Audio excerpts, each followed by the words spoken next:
Merci beaucoup.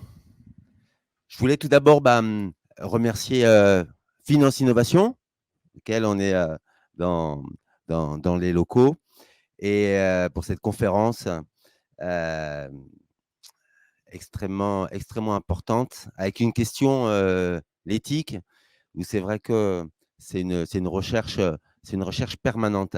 Alors, durant cette matinée, vous allez voir énormément d'entrepreneurs très talentueux dans les différents domaines, entre autres de la finance, et qui nous touchent et qui ont porté une réflexion, même plus qu'une réflexion, ils ont agi. Moi, ce que je vais vous parler, c'est un petit peu d'éducation, puisque c'est vrai, on a la chance d'avoir des grands entrepreneurs qui prennent à cœur ce sujet et qui le développent. Mais si on veut que les choses aussi, elles changent, pour cela, il nous faut des jeunes, et des jeunes aussi formés. Alors, c'est vrai que dans la finance, on entend, il y a les fonds ESG, il y a les fonds ISR. On sent qu'il y a quand même quelque chose qui se passe un petit peu dans le monde, un mouvement, peut-être une prise, une prise de conscience.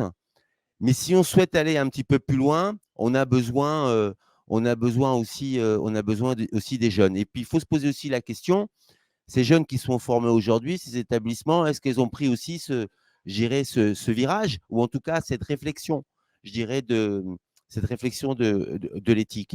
Moi, en tout cas, ce que je peux vous donner l'exemple, c'est l'exemple de Financial Business School, par exemple, dans lequel on abrite le master finance islamique, qui travaille énormément sur ces questions, et je vois pas mal de nos étudiants qui sont ici. Mais c'est vrai que la prise de conscience, elle n'a pas lieu que dans les fintechs, mais même un petit peu au-delà. Pour donner une idée, d'ici à peu près une heure, on a une assemblée générale, et donc Financial Business School devrait devenir société à mission. Voilà.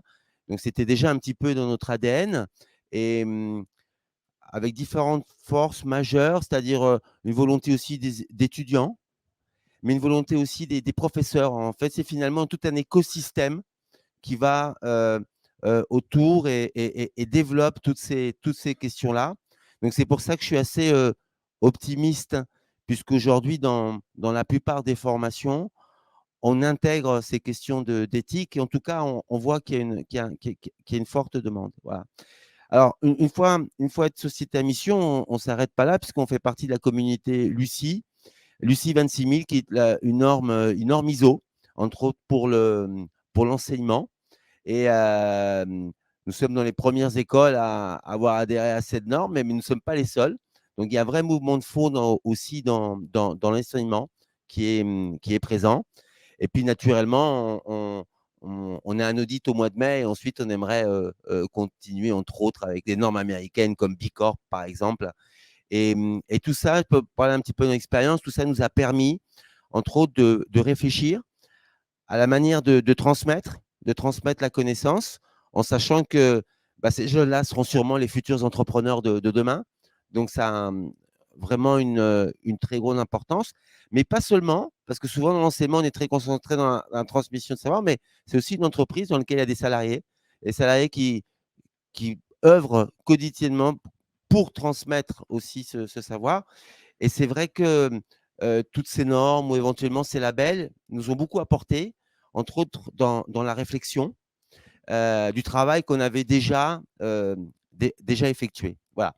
Donc, je ne prendrai pas la parole parce que vous êtes venus ici pour voir des grands entrepreneurs. Mais en tout cas, voilà, le message que je pouvais passer, c'est que au sein de l'enseignement, ça se développe aussi. Il y a une vraie réflexion. Les jeunes sont demandeurs, les entreprises sont demandeurs. Et on est là pour pouvoir les accompagner, former, et puis qu'ils aillent demain, qu'ils puissent aller encore plus loin. Voilà. Merci à tous.